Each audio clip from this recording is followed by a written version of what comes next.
Chad, good afternoon. Good afternoon, Hutton. Fired up? No doubts, ready to go. There was a Eagles fan who was fired up. At a Packers fan. Eagles fans behaving badly? I know. Never. Who would have thought? Who would have thought that Philly fans would show their ass in some way? Yeah. Eagles fans known for doing that. And there's a dumbass tax with this. So if you haven't seen, there's a body cam footage of a man's fiance being berated, being called the C word, a C-unt, as we'll refer to it here, by an Eagles fan. Check this out. After reviewing the play, the runner was short of the goal line.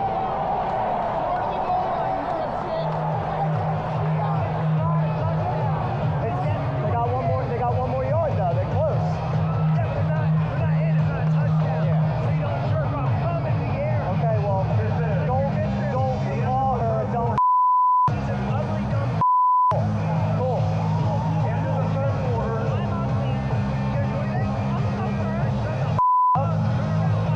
Yep. Got it.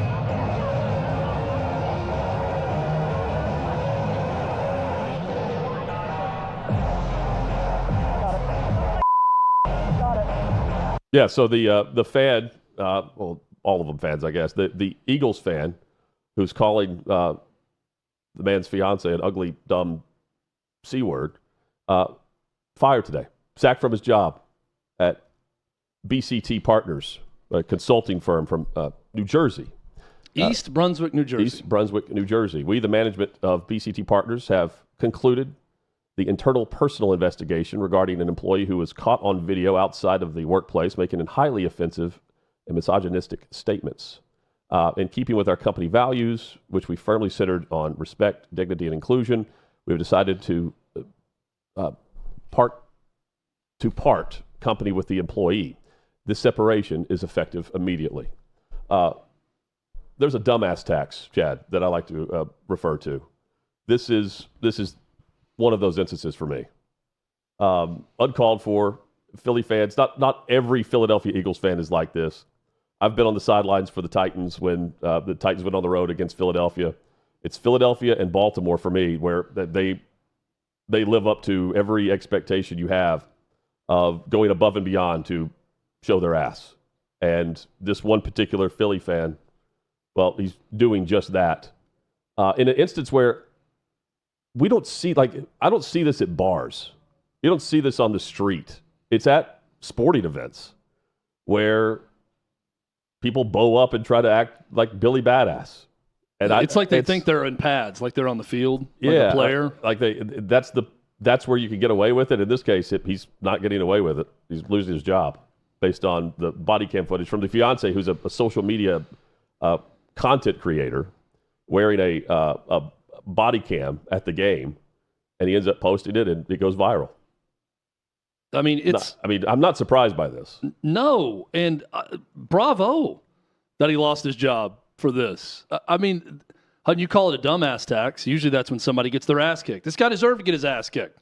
Now, I'm also not going to sit here and blame the fiance or husband for not attacking four grown men that's got the higher ground. There would have been above brawl. them. I don't know that him going to the hospital is the solution that everyone needed for this problem. I would have gone, taken my bride-to-be with me, gone to security and said, this guy right here, and there are people around there that can vouch for it, maybe not his brothers that are standing with him, but here's what happened, and handle it that way. Handle it however you want. But what you don't do is handle it the way the dumbass Eagles fan handled it. You don't talk to women that way. You don't talk to strangers this way. What's the point of any of this? I'm watching and it's making my skin crawl because why? What are you getting out of talking down to a Packers fan woman who appears to be very calm and calling her an ugly C word? It's beyond measure. And here's the other thing, too. There doesn't have to be two sides to every story. We can universally bash this guy. You don't have to take one side. Oh, I'm going to take the side of this guy. I'm going to take the side of this. Maybe the fiance should have done something. I see this online constantly. It doesn't have to be a thing. All right? It doesn't. Whatever you're reading online that makes you think this, that there's another side, there's not. I don't care if he's Mr. Beast. I don't care what level of YouTuber this guy is, if he's getting clicks for videos or whatever. Unless you tell me that he gave that guy some sort of drug and made him say those things to his fiance and act that way, I'm on the side of the guy who's getting yelled at and the young woman who's getting yelled at by the moronic Eagles fan in this deal. Period.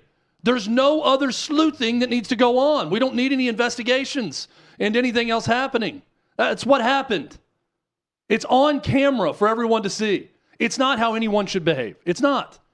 I'm not going to apologize for it. Shouldn't happen. For those that say this guy should have done this, I don't care. I do not care about what anybody thinks about what that guy should do. That guy was in the situation. He's the victim in this situation. I would have handled it differently. Maybe you would have handled it differently. Doesn't matter. Let's all unite in bashing the dumbass.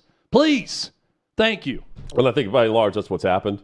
But the reaction of you got to step in. Clip that shit, Davey. Clip it. Yeah, but think about it all starts because I guess at some point they're debating whether or not the player it's a touchdown or they're short of the goal line, because that's where it starts.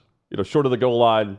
And did he do some sort of motion he was talking about? The other guy, the first place? to the man, I think. Yeah. But I guess they were debating whether or not the ruling on the field was going to be a touchdown or short of the goal line, and then when it goes in the Eagles' favor, that's what the initial reaction. Again, I don't see this on a daily basis. I only see this at sporting events, and it goes above and beyond to the point where, if you go to the security, Chad, you end up coming back after the fan potentially gets kicked out, or they just get warned, and then that raises the bar again. Well, hey, look, for that to continue. I think keeping your cool in that instance is extremely hard to do. And it's also very smart of him, the way he handled it. Because now he's got it all on video, and now he can just destroy the guy's life. Yeah, but how many brawls have we seen at games that we've featured on the show? We've seen videos. I'm all for a good fight, but normally it's just two drunks going at it. I bet OutKick's got 3 fights in stadiums right now up on their website if I went to it. I just saw one with, was it Eagles fans?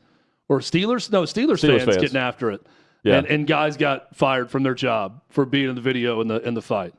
Look, it's ridiculous. There's no. Most companies have a morality clause, right? There's certain settings in life where you get into it, and it's almost like an injection of testosterone.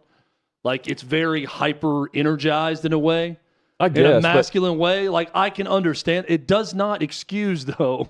But I don't see this. All rules of society do not go out the window because your beloved Eagles are playing in a wild card game. Well, but if the Eagles were on the road and they were at a sports bar and a Packers fan was there, I don't think you end up calling someone that word at the bar, is my point. I only see this at a stadium. That guy probably has and would. Probably. I'm willing to bet that dude has done that a lot. Maybe so. But what is it? The BCT partners, they wouldn't allow that to happen if that were the case. BCT partners is having none of it. He's not doing that at work, that's for sure.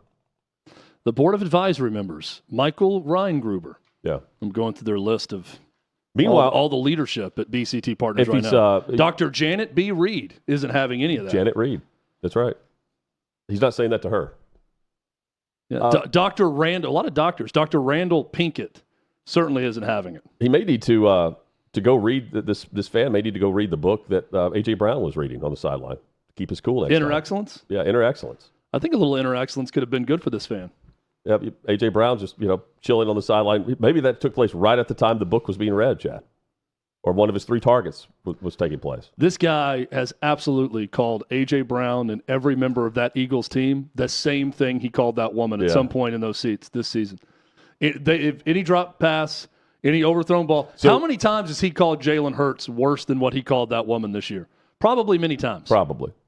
But one can assume, right? So here's AJ. We're just assuming that this is taking place around the same time that AJ's finding his inner excellence. This is probably how AJ would have handled it in that situation. Just picked out the book and started reading. No, but I've been to Lincoln Financial on the sideline one time. Chad, you and I went for a Army-Navy game. Mm-hmm. But I'm saying for a football game. In the snow?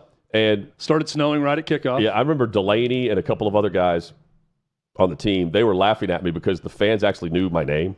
They took the time to look up the radio sideline reporter, and so they're talking trash to me instead of the players as we're coming out of the tunnel during pregame warmups, and they're laughing at me, going, "Hunt, you're in for it today." And I'm like, I'm all for it. I had a blast, by the way, because they were talking so much crap that it was living up to the expectation of a Philadelphia Eagles fan.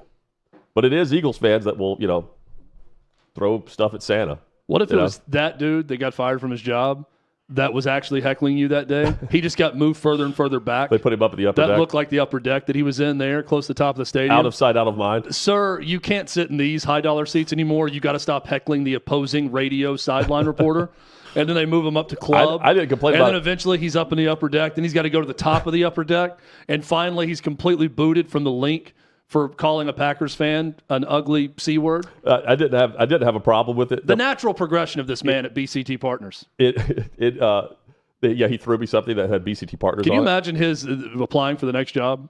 How did you lose the last job? Yeah, so what happened? Because the employer is going to call the previous employer and ask what happened. Yeah. And they're just going to email back that video. Here are the 4,800 stories written about our former employee. Yes. And this is why we fired him. Is this you mimicking jacking off in the air? What exactly were you telling this man in this video with this motion here? Mr. Caldwell, what was going on? It's going to be tough. Yeah, more of this with Armando Salguero. He's got a story up at OutKick.com. I was one of my I like pencils, Chad. By the way, if I lived in Philly and we did a radio show in Philly, like our old school radio days here in Nashville, we would be busting it to find the guy and get him on the show. Or his buddies that were with him. And talk to him. Someone that's not immediately we'd be get us eyewitnesses. And that's the beauty of the local sports talk scene, and especially in a market like Philly where it's a very vital local sports talk scene. Hey, who knows the guy? Who sits around there? Who saw it? Boom, phone lines are open. People would call in with their stories about what happened. Maybe so. That would be some dynamic radio. If you could land the guy who got fired and who did it to explain himself, that would be great. Nick Sirianni is trying to explain A.J. Brown reading the book on the sidelines to, speaking of Sports Talk Radio, 94 WIP. Nick, let's talk about the A.J. reading the book thing. And it's important to say it's a self-help book. It's not just some random book. So it's a self-help book. It's a strange visual, obviously. Are you okay with him reading a self-help book on the sideline, or would you rather he not? No, I'm definitely okay with it. Everybody has their, the crazy thing is it's been happening for, he's been reading this book on the sideline for a long time. It just so happened that a camera saw it this week and kind of, I don't know if made a big deal about it or not, but everybody has their own way. We talk so much about dog mentality, playing the next play, focusing your mind on what you're about to do so you can play with great effort and great detail. And some guys pray, in between. Some guys meditate in between. Some guys, AJ reads in between. Whatever these guys need to do to put their mind in a place where they can play with great detail and great effort, I fully encourage them to do that. And AJ I love AJ. He's such a good teammate, and I find it, a little bit like I saw Jahan Dotson said something like defending AJ, and I thought that was awesome too. Just another opportunity, another example of our teammates defending each other that, we don't do any research to figure out how long he's been doing it, why he's doing it, what he's reading. I mean, he's not reading a romance novel on the sideline. Like, whatever he's, we don't do any research and we jump to a conclusion of, he must be disgruntled. That to me is lazy, and everyone needs to figure out why he's doing it before they jump to judgment on the man, because the man, AJ Brown, is a great person. The man, AJ Brown, is the best receiver that, and I'll say it without hesitation, is the best receiver that this city's ever seen. The man, AJ Brown, is one of the best teammates that in the world to his guys. Not just the best receiver, one of the best teammates. This guy is top notch. There's a reason he's done all the things he can do, and I love AJ Brown. And it's hard for me to watch when people are getting on him without doing the proper research of who the man is and what he's doing in the first place. So AJ can be a good teammate. It's a good book, by the way. I'm going to bash him for reading a book, but here's the thing.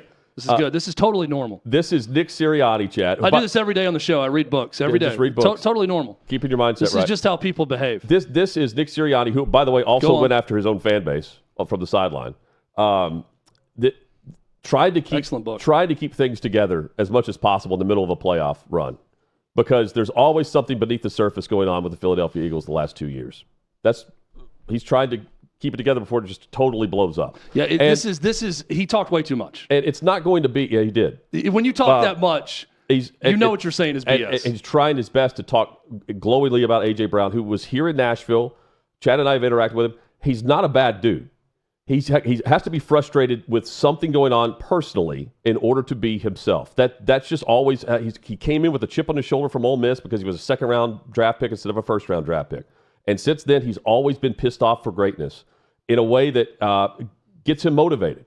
Had he been reading this book on the sideline, cameras would have picked up on this because he was pissed off for greatness at Jalen Hurts 3 or 4 weeks ago when Hurts clearly is looking right at him wide open and checks to the next read or the next option on a play that Philadelphia ends up winning the game, but there's some bickering going on about the relationship between the two guys.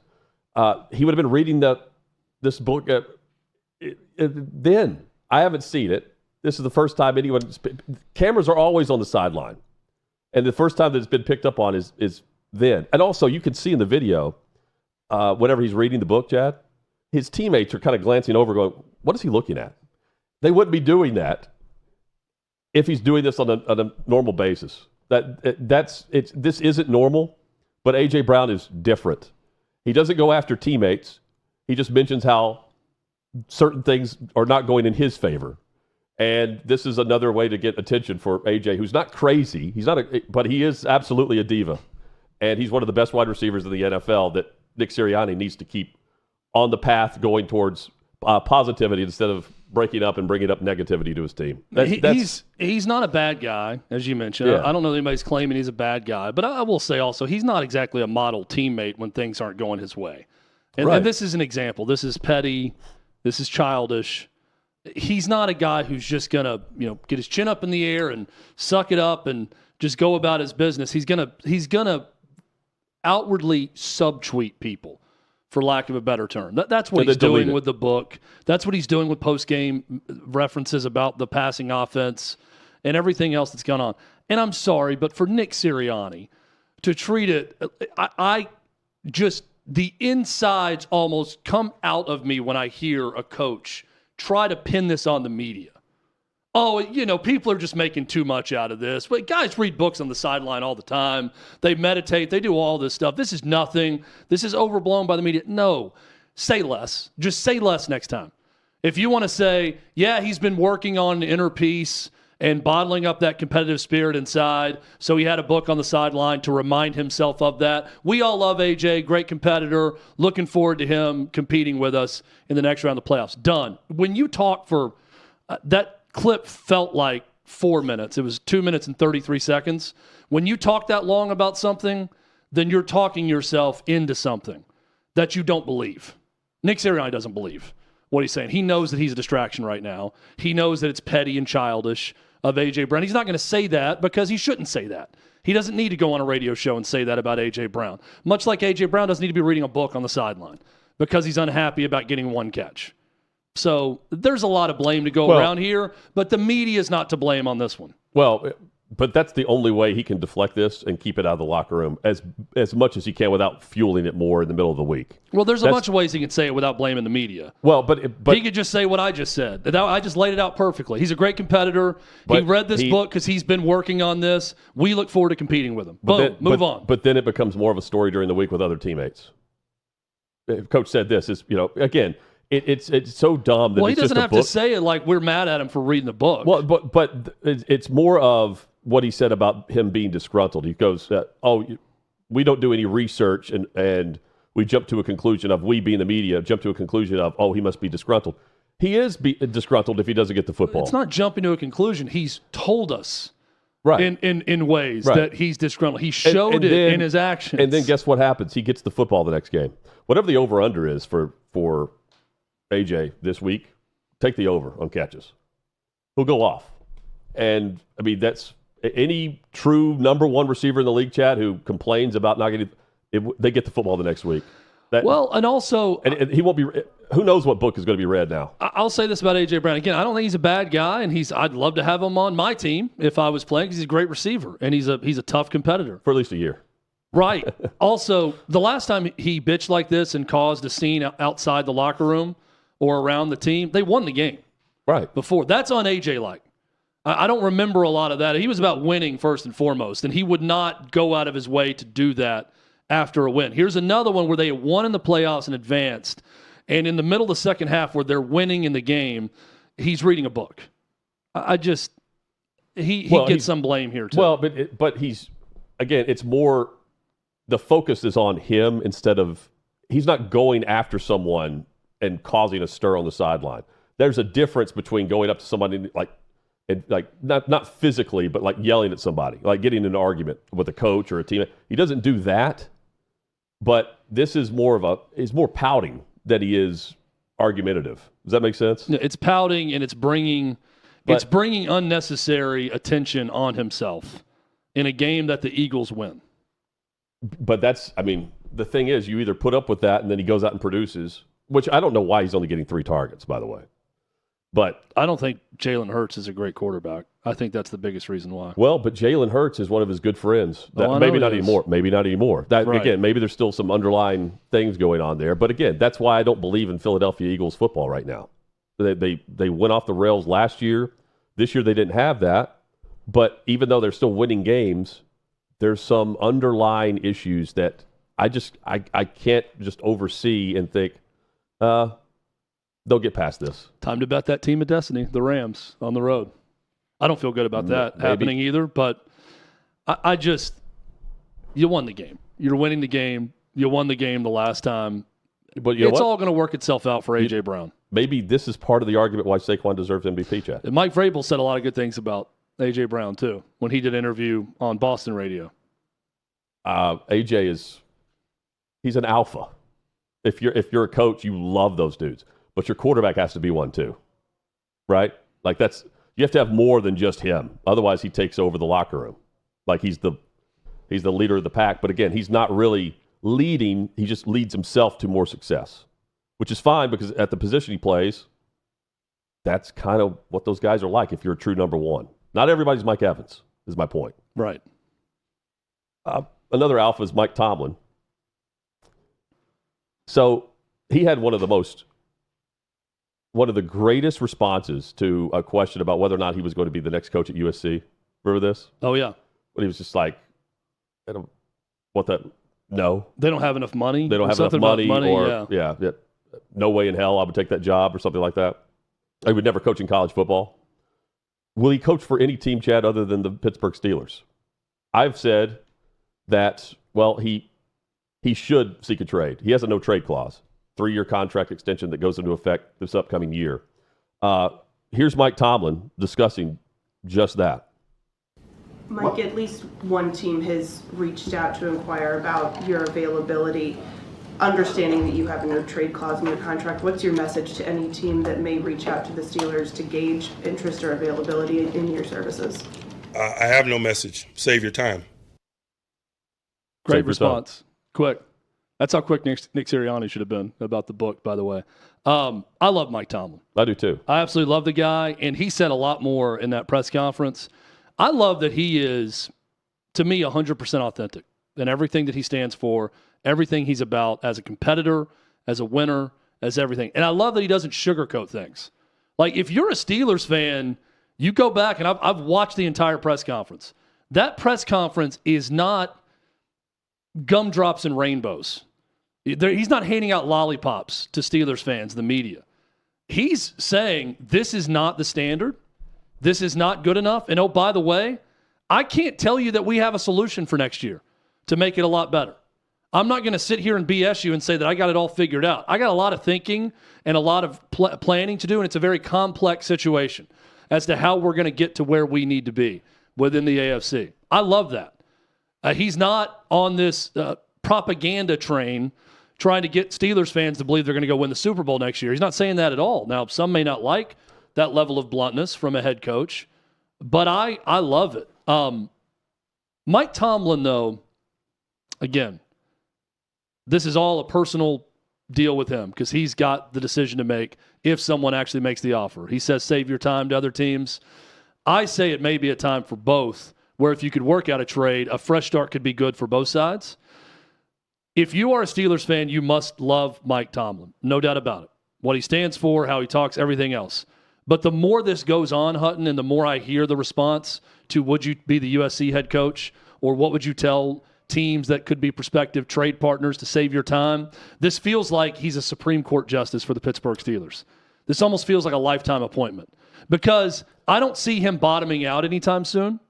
I don't see them going 3-14 and getting the number 1 pick in the NFL draft. I also don't see them truly competing for a Super Bowl for quite a while. And that's been the issue, why they don't have a quarterback. So while this 18-year streak of no losing seasons is incredible, I don't want to undermine that at all in a league that is made for you to cycle in and out and to have some bad years every so often. He has not done that. That is to be commended. Is this good but never great situation you're in perpetually with Mike Tomlin as the head coach of the Steelers? Is that good enough for Steelers fans? Well, that's a question you can only ask them. Is it good enough for Penn State fans that James Franklin's going to get you close but not all the way?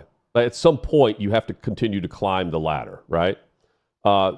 Tomlin is excellent at what he does. There are few head coaches in the NFL that produce the same type of results. By the way, that few coaches in the NFL that have the organization with the patience to not expect more over time, like 5 straight playoff losses for Pittsburgh. When you're in the playoffs every year, the expectation then becomes, okay, you start with the playoffs. That's a given. That's just the standard is the standard, as Tomlin would say. And then you compete for Super Bowls, especially in a AFC without Tom Brady or Peyton Manning, which he would have certainly been competing against back in 2007 whenever he took the gig. Here's the thing that I think Tomlin's doing, though, when he says, save your time. Save your time because I just signed a contract extension. If the Steelers don't want me, I'm not going to approve a trade. They can fire me, and I'll get to choose where I want to go. Fire me if you don't want me, and I'll land somewhere else, or I'll just take the money for a year and then figure out what I want to do. That's kind of the sentiment he had last year, too.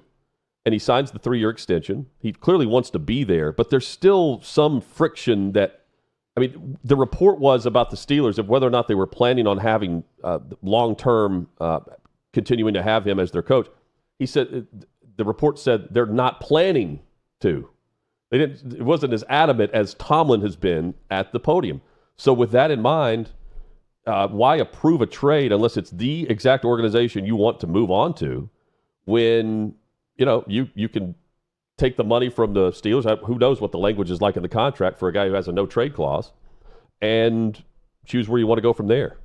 Maybe Jacksonville's, by the way, 25 to 30 teams in the league would love to have Mike Tomlin because of the track record of success. But Tomlin probably only wants, 2 or 3 of those teams based on the setup? I know what he does want, a quarterback. Mm-hmm. Give the guy a quarterback, and we'll see what happens. It's exactly why he's not guaranteeing great success next year for the Steelers. And because who's the quarterback going to be? Yeah, and you both have Wilson and Fields are potentially out. It looks like they're out on Wilson based on the way things ended. They just signed Skylar Thompson, though. Maybe. Oh, there you go. There's your bridge guy. They've got Skylar. I don't know what happens. Chances are they run it back again, but I do kind of know what happens for Pittsburgh next year. They'll make the playoffs and they'll be on the road in round 1 in the wild card weekend, and they'll lose. And just listening to him, and every time he speaks, he's just not a guy who's wired to give up and quit. He's not like, right. I'm going to pitch it in because I want to get to a better spot. Like the way he's built is, I'm going full steam ahead, and I'm going to do my best to figure it out. I'm also not going to sit here and lie to you. I'm not going to lie to the media. I'm not going to lie to players about where we stand or where they stand. But I'm going to work like hell to figure it out and make sure we're getting back to the standard of Pittsburgh Steelers football. And it's more than just – I'm glad you brought this up because I pointed this out about Tomlin and maybe time for a change and to approve a trade for him. He's got that mindset. I didn't see a team that played against Baltimore in the playoffs with that mindset. That first half, there was a total lack of effort. You listened to the press conference. Yeah. Was he asked about this? Because defensively, there was this lackadaisical mindset and effort and tone to the way they approached that game. That is not a Mike Tomlin coach team. when factoring that in too, the standard is falling well short of expectation. He knows that. He's willing to admit it. I don't know if the locker room feels the same way. And that's a huge difference than the Tomlin coach team that we've seen. He still coached that team to a winning record. But that team didn't show up and look like a Tomlin coach team in the postseason. That's a red flag, not on Tomlin, but the message itself that just is, they've heard this from him for so long that maybe it's fallen flat. You get to a point as a coach where you do have to adjust what you're doing a bit, because otherwise the message just remains the same and everything just kind of falls short of someone really soaking it in and hearing it. I kind of feel that that's what's happening with Tomlin and his the leadership there, because otherwise, when you're playing the Pittsburgh Steelers, there's a certain level that you have to get to play. That was not the level we saw in the postseason. No, and I also think he's got a George Pickens problem. That guy's a cancer, and he withstood Antonio Brown for a while.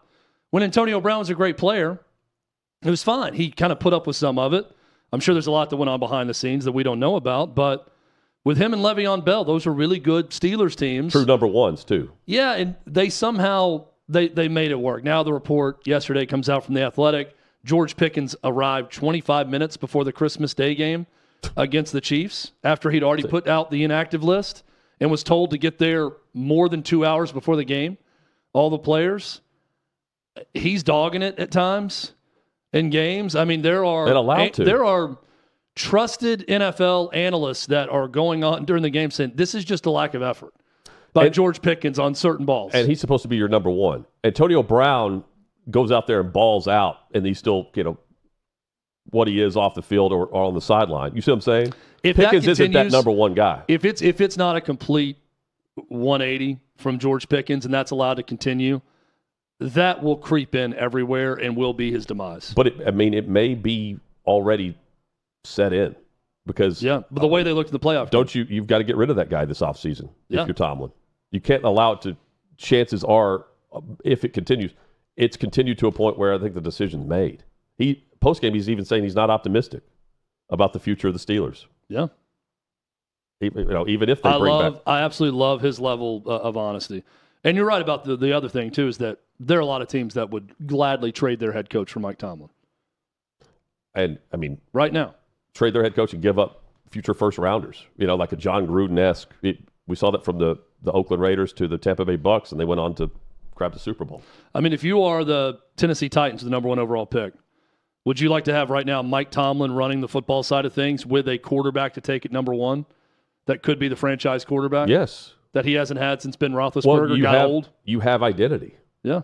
But I don't see that identity. I see it with Tomlin, to your point. Like, he has it.